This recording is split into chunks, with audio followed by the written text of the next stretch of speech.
Hey guys, my name is Vinny, and welcome to the Hour of Code. So I guess I owe you a little bit of an introduction to what this is and what we're gonna do here. So, I've been studying programming in the language C Sharp for I don't know how long, 3 years almost? About 2.5 years. And it's been fun, and I've been thinking, how about I try to create some sort of tutorial where I will show you some basics about how to start programming and maybe try to get you into it. So, in the hour of code, it's not going to be hour because hour long is just it's too much. So instead, it's going to be half an hour, and we're going to see some code, some programs, how to start with programming, and so on. So today I would just like to show you the basics, how to create your first application, how does it work, and how to not get immediately, that feeling when you look at some code and you're like, oh my god, what the hell is that? So this is the beginning. Alright, so first thing you want to do is download Visual Studio. You can download it from Microsoft websites, and there is a 2015 and 2017 version. I'm using 2015 because 2017 is, well, in Czech, and I use it for my Czech programming, and I just want it to be in Czech language. So I don't really want to go and change it because the Visual Studio 15 and 17, they are pretty much identical. They just have 17 has a few better improvements, but for the beginning they are both the same. So the first thing we're going to do is click File right here and create a new project. Now this already looks like a bunch of gibberish, but let me try to explain it a little bit. These are sort of templates. Based on what program you want to create, you will select the specific template. Now, the three templates that you should be interested in are Windows Forms Application, WPF or Windows Presentation Foundation, and Console. Now, we're not going to do consoles because consoles, if you've ever seen a console, you know that it's basically just a black box with some text, and that's it. So no visual, stuff going on at all, and we don't really want that. I want to show you how to create visuals as well, not like 3D models and animation. No, I suck at that, and I don't think it's even possible here in Visual Studio. I just want to show you how to add buttons and various text boxes to display messages and so on. And trust me, you can create some very, very nice things just with what Visual Studio has. Now, what we've got here is two things: a Windows Forms application and the Windows Presentation Foundation. Now, I recommend using Windows Presentation Foundation or WPF because it is much more customizable. For example, it allows you to create various templates for your buttons, for your basically any visual parts, while Forms is much easier. However, it does not allow you to create, for example, easily resizable window or stuff like that. So we're gonna go ahead and create WPF, and we need to choose the name. I will call it a YouTube project, and obviously the name is identical to solution name. Now, the name itself is basically, under which name you can find it in the specific folder, and solution name is the name of the sort of, I don't want to say project or program, because one solution can contain multiple programs and projects. Let's just say the project package is the solution, and its name is also going to be YouTube project. Now you can obviously browse where you want to save it to. By default, it's your users documents, Visual Studio 2015 or 17/projects, and there you can find it. Everything else is enabled by default, so let's just click OK. Alright, and here we are. This is our first created program. Now, obviously there are a lot of buttons and you don't know what they do. And to be honest, even I don't know what everything does. Hell, most people don't know that. Because, the language itself is very complicated and it's almost impossible to hold every single thing in head. So you're gonna Google a lot when you're going to program. Just be ready for that.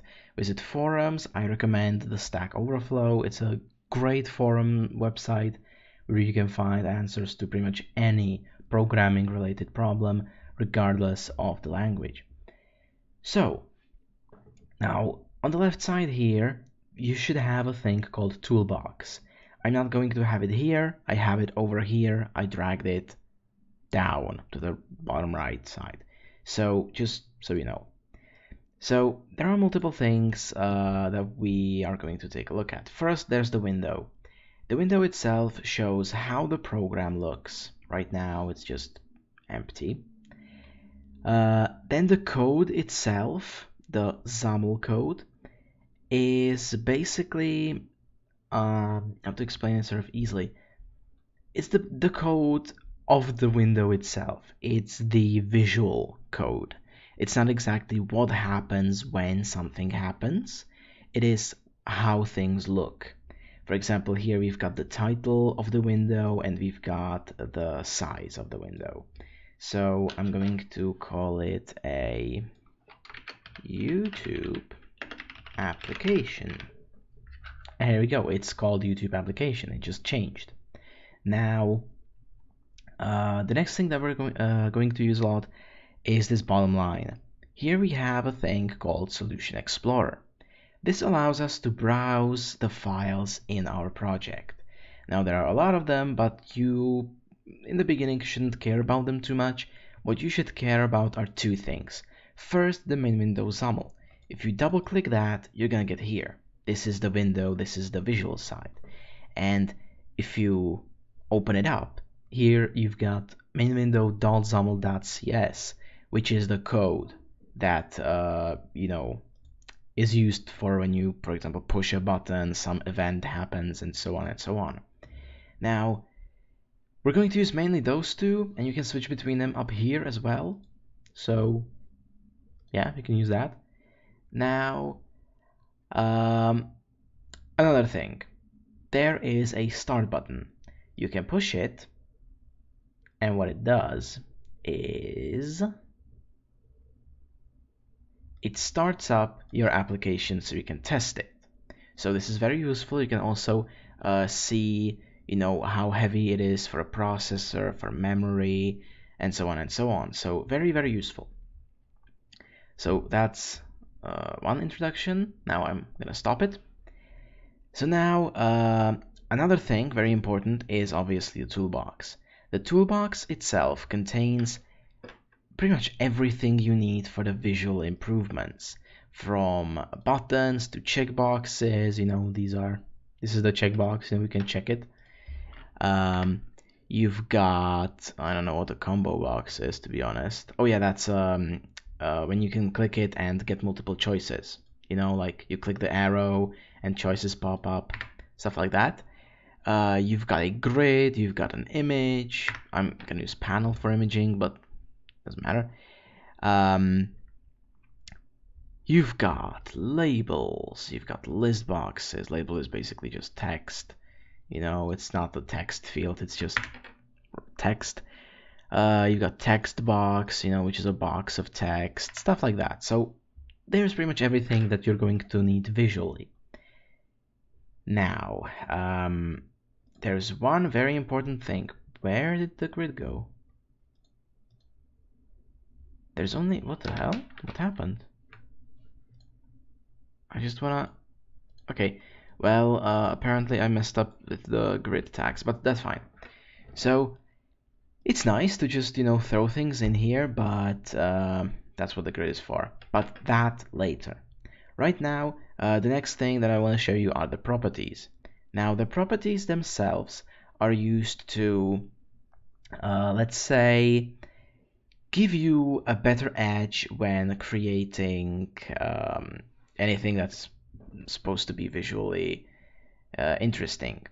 Now, maybe can I move the properties? Oh my god, whoa.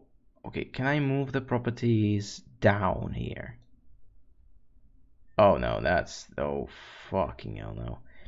Because I really don't wanna, I can't really expand the window any further. Can I maybe put it down here? Is it even possible? Well, there are some things, okay. Okay, well, I don't really want to use it. Alright, so I transported the properties to the left side here, so it's better visible. So, the properties. When you select anything, even the main window, and you click properties, you are greeted with a number of different customization options. From text, that can be displayed there, to brushes. So, for example, the background could be red, or white. You can even, I think, where is it? Opacity, yes, so you can make it. Okay, I have no idea what happened here. Well, I know what happened here. I typed 5, and that's where it all got messed up. So, basically, properties are used for, let's say, customizing the look of the window or button or pretty much anything. Everything has uh, its own property section. The next thing that we have here are the two tabs. We have the event tab and the property tab. The property tab allows you to set various, variables for looks, including colors, sizes, border sizes, and so on. And the events are what happens. Like, for example, what happens when the window gets closed? What happens when it's initialized? What happens when you click the window? Is there a click? There's no click. What happens if there is... Gosh, is there anything interesting? Yeah, mouse down. What happens if you put the mouse button down, if you enter the window, if you leave the window with your mouse? A lot of things like that. Basically, events. What happens when? That's what programming is about. Something happens when something happens. Easy enough. So, now we've got that. Now it's time to start creating our first program. Now, everyone starts with a program that is supposed to say hello world. We're going to be different. We're going to say hello YouTube. So, easy enough. What we want to do is add a button. This button is going to have some size, and we also want to add a text box, which is going to say hello YouTube. Now, this is nice, but not really nice. It's done wrong. Basically, if you've noticed here, we've got, god damn it, it's gone again. What's happening to it? Here we've got these two tags called grid right here, the grid beginning and the grid end, and anything in between is what's inside the grid. Now, the grid is used for creating sections of the said window and putting things into these different sections. This really helps to improve the layout of the application. How this works? Well, if you slide along the top of the program and along the left side, you can see that there is an orange line. Now, if I click anywhere, I have now created a column. And as you can see, we've got two columns here in the column definitions, each with a different width. I can't pronounce that. Now, you can obviously customize it, but because there is this star symbol at the end, you can also say how big they are supposed to be in relation to each other. For example, you want one to have the size of 1 and the other size of 1 as well. So they're in relation to each other, they each take one section, meaning that they each take half. If you want them to take, I don't know, the first one to take 1/3 and the second one 2/3 of the window, you can just say 1/2. No problem. Now what we want to do is split the window into multiple sections.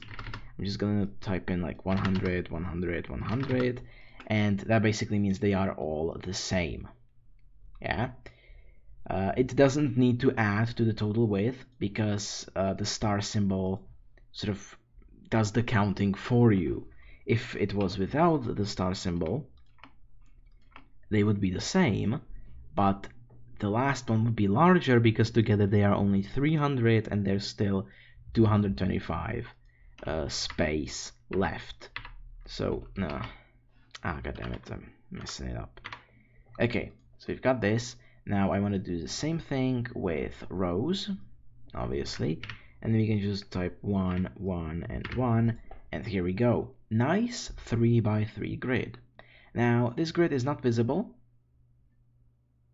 As you can see, it's a completely blank application. It is there just for the eyes of the programmer and the editor.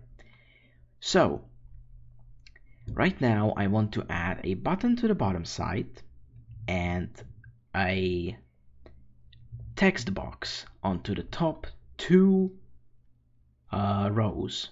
So basically column, the second column, and first and second row. So we're going to grab a button and create the button in this section. Easy. Well, not as much. The button is there, but its relationships are sort of messed up.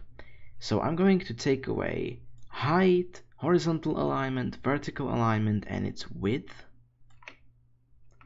And even, I'm gonna set this margin to 0 for now. So as you can see, right now this is the very default one, the very default button. Right now, down here we can see what the button has as its properties. He has a name button, he has a content button, he belongs to the column number 1. Now the columns are numbered from 0. So this is column number 0, this is column number 1, and this is column number 2. So column number 1, and the same goes for rows. So he's not on row 0, not on row 1, he's on row 2. So these are its coordinates. Now margin defines how far away he is from the borders. If I say 5, 5 pauses my video, so if I say 10, we're gonna get a button that is 10 units away from the borders of the set section. Now we can also type in up to 4 numbers, and these 4 numbers are used for having different spaces between different borders. So for example, a space between the left border and the button is 10, between the top border and the button is 9, and so on and so on. It goes with the numbers, it goes like this. This one is left, this one is top, this one is right, and this one is bottom. Here you can see it visually that this distance is 10, this one is 9, from right it is 8, and from the bottom it is just 4. Now I want it to be 10 from all sides, so I can either just type 10 or 10 or 4 tens. Easy. So this is a button, but obviously you need to rename it. It's very important to always rename buttons and pretty much everything, because when you're working with them and you want to assign them pretty much anything, function, what they do, they always need to be named. And their name by default is simply button, button 1, button 2, button 3, and button so on. And if you have like 15 buttons, you're gonna get really confused when programming. So this one is going to be let's say the right button. Make sure not to put any spaces in the name, but you can put spaces into content. Right button. Now, the right button in name is just the name, okay? It's not how he visually looks. It is just how he's called in the database. Now, the content is what is inside the button when it comes to its text. So it can just have hello, hello-y, hello-y, hello-y. So yeah, you can type anything in there. But I'm just gonna go with the right button. Alright, now that that is created, let's go ahead and grab the text box.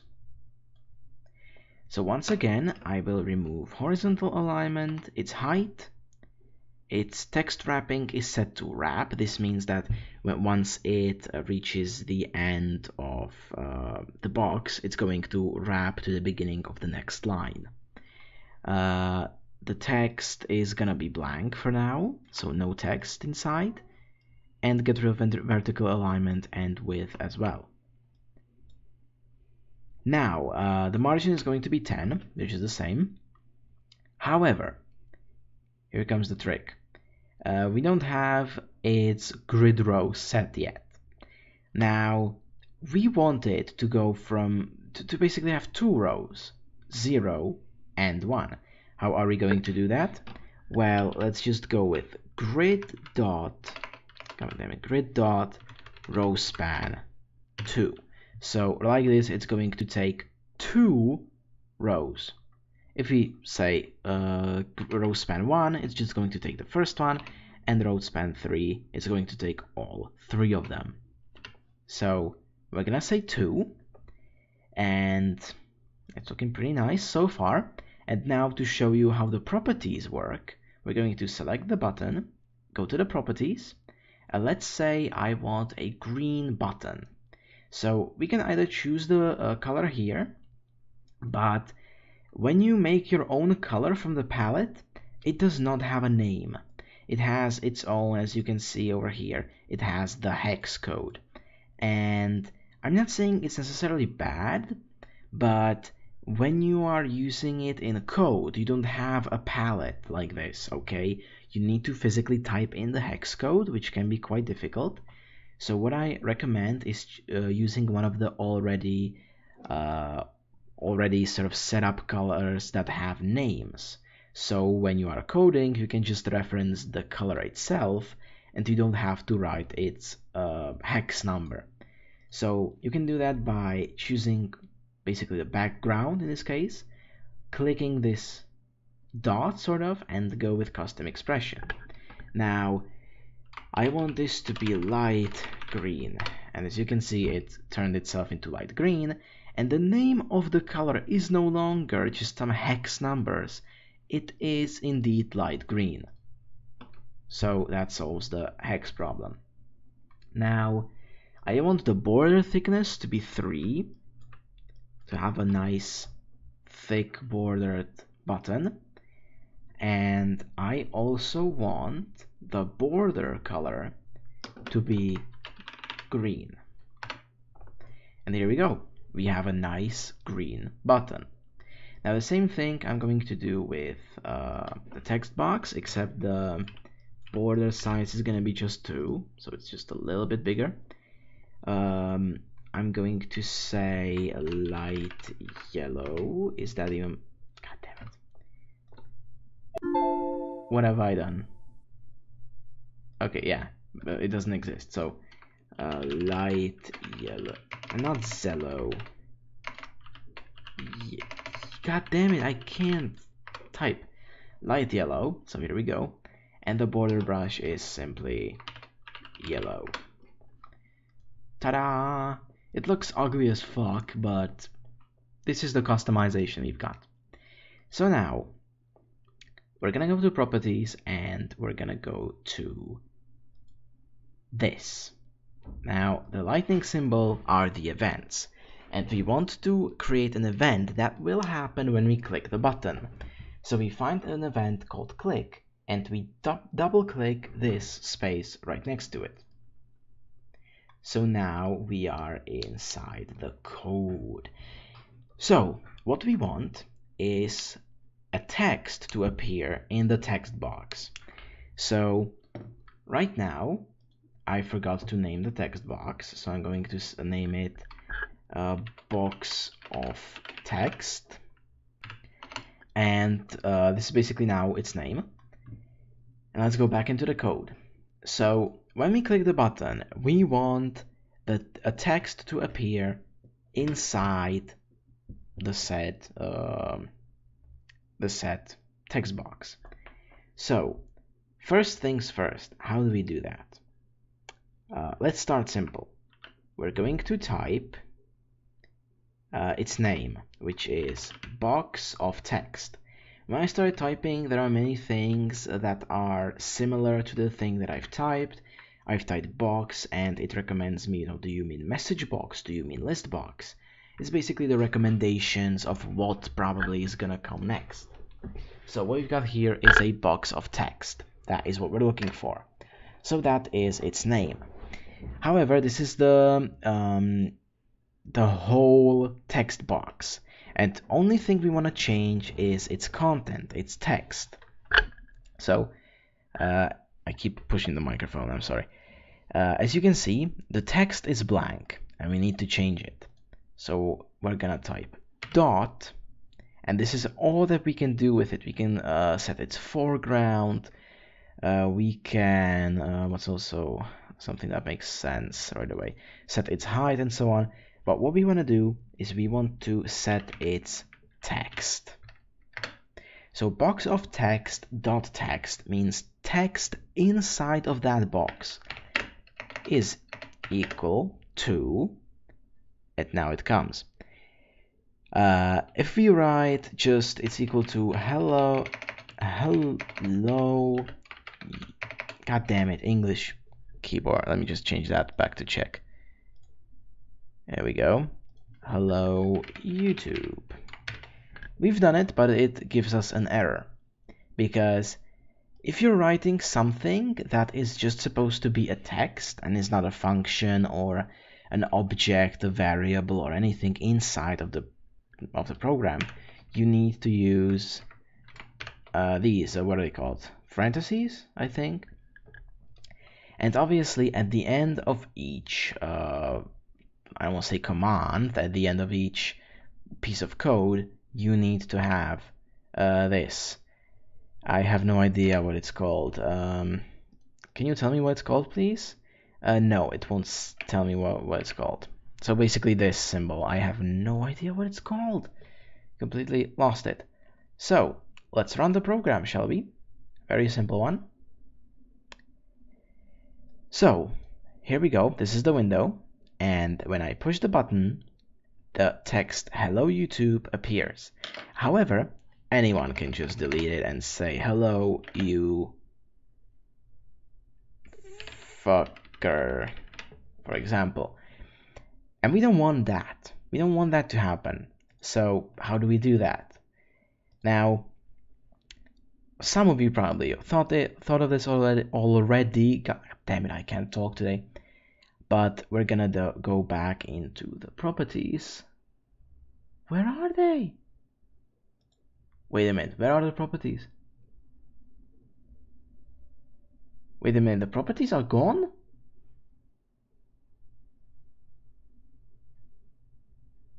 Now this is not funny, the properties are legitimately gone. Document outline, data source, task error, what the hell? Alright, in case you lose them, like I did, just go to view and find what you're looking for. There is a toolbox somewhere here, there's the properties window, there's everything. So let's go into properties, and right here somewhere there should be a thing. Where is it? I cannot remember where it is. Is it in text? No. Is it in layout? There is basically something called read only. which basically means that you can only read from it, but you can't. Yeah, is read only. Wait, is that it? God damn it, my mouse just got locked. What the hell? Is read only. Is read only current visible? I think that's it. Yeah, I think that should be it. There's only the fact that it's enabled. So let me try that. Now, obviously, it's... Now I can still type in it. What the hell? Now, because I can't find it in there, I can simply type it here, and you can see I found it. Is read only, and I can set it to true. And now, if I run it, you can see that I can't type anything in there, and I can only click the button and the text "Hello YouTube" will appear. So this is the very basic of how to add stuff, how to modify stuff. If you have any questions, type them in the comments, and I hope I'll see you guys next time. Bye!